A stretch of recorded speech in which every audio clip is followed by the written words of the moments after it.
Hey everybody, welcome to the second video in the series of basic electricity videos. In this video, we are going to talk about electrical units of measure.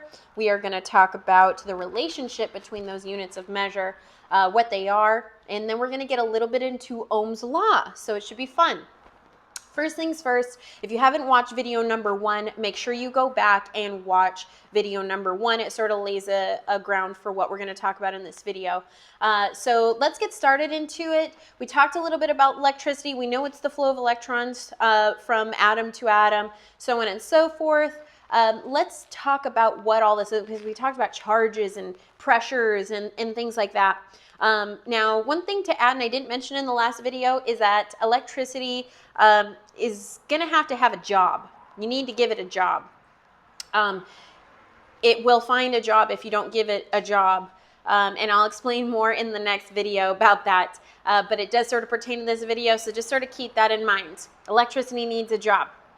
Now, let's get into our units of measure, or the different aspects of electricity. So we do know that electricity is a movement of electrons from atom to atom. Well, that electron flow, that electron movement, we actually have a name for it, and it's called amperage. So just to lay that down, I didn't write that down first here, but amperage is going to be the actual flow of electrons from atom to atom. So amperage, electron flow. The symbol for this is really basic because it's just A. So whatever number on your meter, A is amperage. The next one, and I did these out of order here on accident, but voltage is probably one of the most commonly used for diagnosis and to measure to see if everything's working properly, which is probably why I wrote it first, because that's 9 times out of 10 you're testing voltages. Until you start to get into the different level diagnostics. Voltage, remember I talked about that pressure that we need in order to get those electrons to move? That is voltage. Voltage is our electrical pressure. Now, these two terms are quite commonly used in automotive, voltage and amperage. But if you're talking physics, you might not know this as voltage, you might know it as electromotive force, right? But either way, if we're talking voltage or electromotive force, in automotive here, we refer to it as V, not E, and that's just because we're a different subject. I would rather go for what's the norm in our subject. So if you're taking physics, don't get irritated that I'm not using E as the symbol for electromotive force because we're talking voltage. So amperage, commonly known in physics, or if you're reading a text, is the intensity. So sometimes the symbol might be known as I. So if you see E and I, that is referring to voltage and amperage. But in automotive, we don't really refer to it as that. In automotive, we just use the symbol A. Now, we understand there are electrons that move. There is a pressure that pushes those electrons. And I did mention that we need to give electricity a job, right? So no matter what, electricity has to do something. It's got to convert to something. So it's either going to convert to heat, it's either going to convert to light or movement. And doing work in general, nothing is free, right? There is no free lunch. So something has to be given or used up. And a lot of the time, our voltage, our pressure, is what gets used up by the end of the circuit. We will talk more about this later. But what uses up that electrical pressure, that's actually going to be whatever your ohms is in the circuit. Ohms is electrical resistance. And you'll notice instead of O, it uses the omega symbol. Now, there could be a couple of reasons for this, but I'm sure one of the big ones is it's quite clear if I have 120 volts, right? It's quite clear if I've got 120 amps, right? It is not clear if I've got 120 ohms. That could very easily be misconstrued as maybe 1200 instead of 120. Like I said, not the only reason, but it does make things a lot easier when we use the omega symbol for our ohms or our electrical resistance. So I just wanted to put that out there. I'll go ahead and get rid of this on the board here. These are the top 3 that we are going to measure in automotive. There's a number of sensors and components that you may need to ohm test because you can't do a dynamic test on them on the vehicle because of where they're at or the type of setup it is. Sometimes you will use amperage for measure. The most common one is something called a parasitic draw, if you've already done that or you're familiar with that. But like I said, 9 times out of 10, or most of the time, you are going to be measuring for voltage. Voltage is probably going to be the most accurate, not to mention this one is the one that we have actual specs on most things for. Sometimes they'll give us ohm specs. Rarely they'll give us amperage specs unless it's like a parasitic load test. But we know what battery voltage is, and we know that by the end of the circuit, I have to use it all up, which I'll talk about more, but I'm not allowed to have any voltage come back to my power source, so something's got to use it up. So the numbers for voltage are a lot more predictable, especially even if I don't have any specs given to me, although many specs are given in voltage.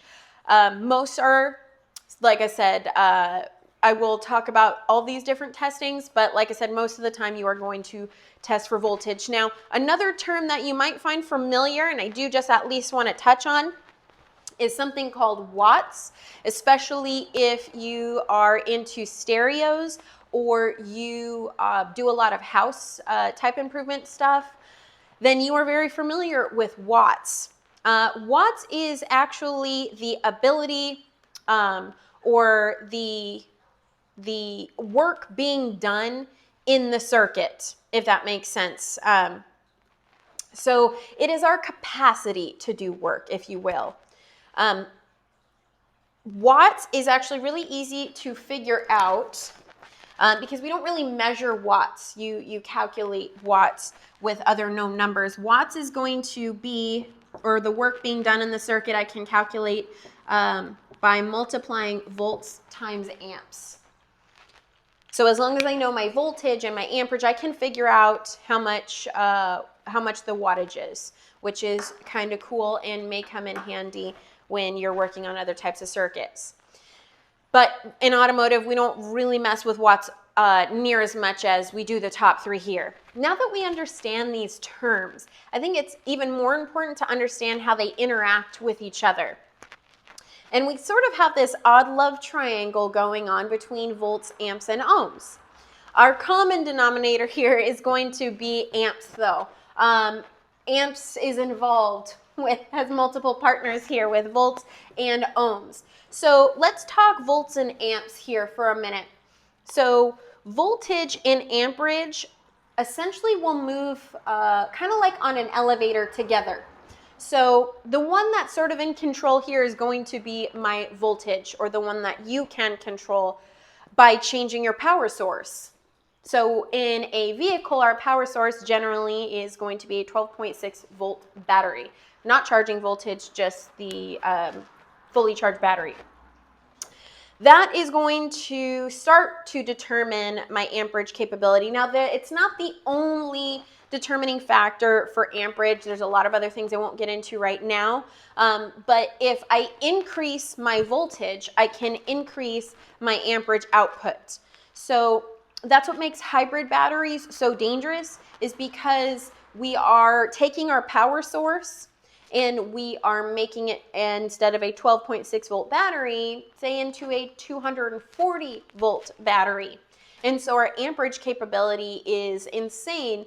And it doesn't take very much amperage to kill you, which is why those batteries are very, very dangerous, because it has a high amount of voltage pushing the amperage. Now, some of you might be thinking, if you're already familiar with some of this stuff, well, what about an ignition system where we're looking at like 30 to 60,000 volts, right? Possibly more in aftermarket systems. That's a little bit different because that increase in voltage has to happen through a transformer, which we call an ignition coil. Well, when you're increasing voltage or multiplying voltage through a transformer, as I mentioned before, nothing in life is free, so something is given up.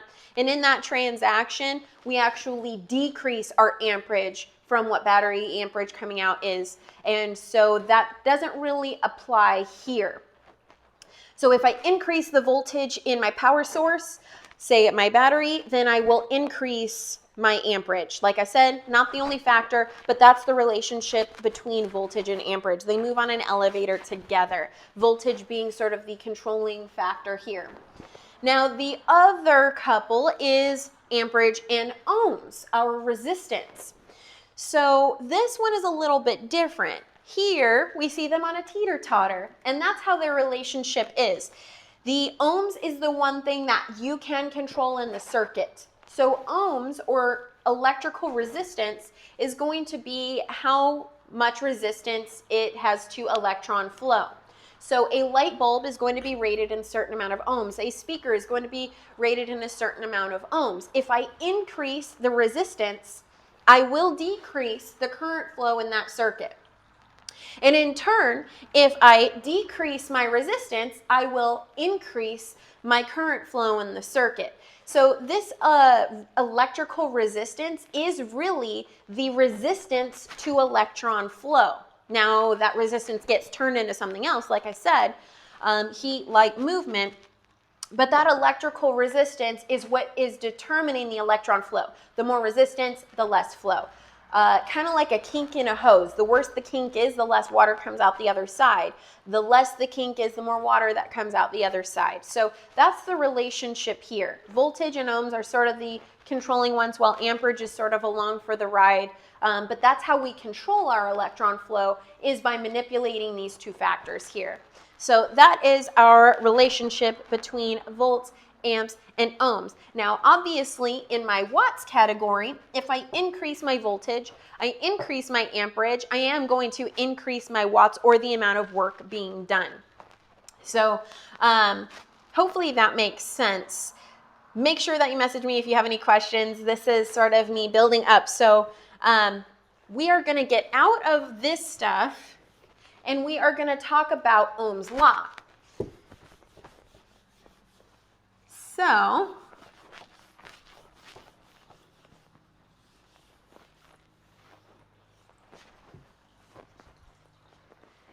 let's talk a little bit about Ohm's Law here. Ohm's Law states that it will only take 1 volt to push 1 amp through 1 ohm. Now, there's a little bit more than that, but that's at its basics. That's what Ohm's Law states. 1 volt to push 1 amp through 1 ohm. Now, here's why we talk about Ohm's Law. Again, not a physics class, but there is an importance to understanding the math behind it all, even if you are just planning on being a mechanic, but especially if you plan on doing any kind of custom work, or you plan on restoring old vehicles where you're wiring stuff. And if you're doing anything that is custom electronically or electrically, then you are going to need to really have a concept of Ohm's Law if you're going to make it work make it work with any sort of longevity. There's things to think about. So obviously, it's important to understand, if you're building any sort of custom circuit, adding things on like fog lights or anything like that, to understand that relationship between amps and ohms, right? And there's going to be even more into it when we get into the different types of circuits and how you're going to add to those circuits and things like that. But let's sort of take it back a little bit and talk about Ohm's Law math and where and how it comes into play. So first things first, if you're reading the Auto 50 book, then you are seeing a slew of formulas that look very much like, well, I'll just draw them out. So we've got your book says E, again, electromotive force, is going to equal my resistance times, and again, intensity. I'm just going by your book right now. Then if I want to calculate my resistance, I am going to need to know my voltage, electromotive force, and my intensity. Sorry, there's a division line there. And then if I want to figure out my intensity, I'm going to need to know my voltage and my resistance. This is kind of a lot to remember. It's not, but still, you don't need to. You really don't. Because there's this really awesome thing called Ohm's Law pie chart. And if you can just remember that if you know any two of these three measurements, you can figure out your third, then, and I mean, it's the same with these as well, but this is just a lot easier to remember. This is really nice because it takes all these formulas and it puts it into this one pie chart. I think it looks more maybe like a Pokeball, but you know, that's just me. This middle line here is going to essentially be a division line. And I don't know if my glare is messing me up here. I'll put it on this side. This center line is my division line. Okay, you guys can see that there. This bottom line here is going to be, I didn't leave enough space for myself here, but my multiplication line. And it replaces all of these here. And what's really nice is Ohm's Law actually is essentially telling us if you know those two, you can figure out a third. So if I know volts and amps, I can figure out resistance. If I know resistance and amps, I can figure out voltage. If I know volts and ohms, I can figure out my amperage. All I need to do is know two and plug my numbers in, and boom, Ohm's Law. So if I know, let's just do a quick example here, that I have 12 volts, okay? And again, this is the last, and I'm going to use E. I don't do this, so we'll just use V from here on out. 12 volts, if I know that, and I know, let's say I have, let me use a different color. I haven't used orange yet. Let's say, I should have told you where each of these go, right? So volts goes in our top area. We've got our amperage that's going to go in our left category, and ohms that's going to go in our right. Now, honestly, if you flip-flop these two, it's not a big deal because they do the same. It does the same thing. But if you like to categorize things like I do, amps goes in the left category, and ohms goes in the right. So let's say I don't know amps. I don't know amps, but let's say I do know the resistance in my circuit is, let's say 6 ohms. I know two, I can figure out my third. All I have to do is take 12 and then divide it by 6. 6 goes into 12 2 times, so just using math, not doing any measurements with a meter, I can see that I've got 2 amps running through my circuit. Now, these are very nice, clean numbers. Rarely the case in real life. This is just sort of theoretical. Now, if I want to get a roundabout of how much amperage I'm going to be running in my circuit, if I know the voltage of my power source and I know the resistance of the load in my circuit, I can get a roundabout number of what my amperage may be. Now, it's not going to be exact because there's a lot of other factors involved, such as temperature and things like that. So we're unable to get an exact number until you actually get the circuit running in a dynamic form. But you can get a sort of ballpark, which is nice because then that'll tell you what size fuse to use in your circuit and what gauge wire and things like that. So this is where Ohm's Law comes into play. Now, if you're just a general technician, let's say you work at a dealership or all you do is just make repairs. You don't wire in anything special. You don't necessarily need to know Ohm's Law. However, I'm going to show you the math on series circuits and parallel circuits in the following videos. These types of things are going to give you a higher level knowledge that will give you a higher capability. So even if you don't plan on doing some of these things, you never know. Maybe later on down the line, some people in the shop are going to be confused about something and you'll be able to answer it. And so right now, I know math can be really icky and you're like, come on, man, this is automotive, not math. It's important to know. And to be honest, this math is not going to be super duper crazy. We're talking basic division and we're talking basic multiplication. And y'all have a calculator on your phone, so you're good. I just want to show you where to sort of plug in your numbers. And you don't need to know all these formulas. We just need to really understand Ohm's Law pie chart. And remember this, write this down somewhere, because it's going to come back in the later videos. If you're taking notes, draw the pie chart, draw that voltage goes here, amperage goes here, and ohms goes here. Make sure that you make a note that the division line is the horizontal line and your multiplication line is the vertical line. because we're going to use this a ton more. And I'm just going to keep beating it into you guys until you understand this, I'm hoping. So again, if you have any questions, just go ahead and let me know. This is as far as I'm going to go probably for this video.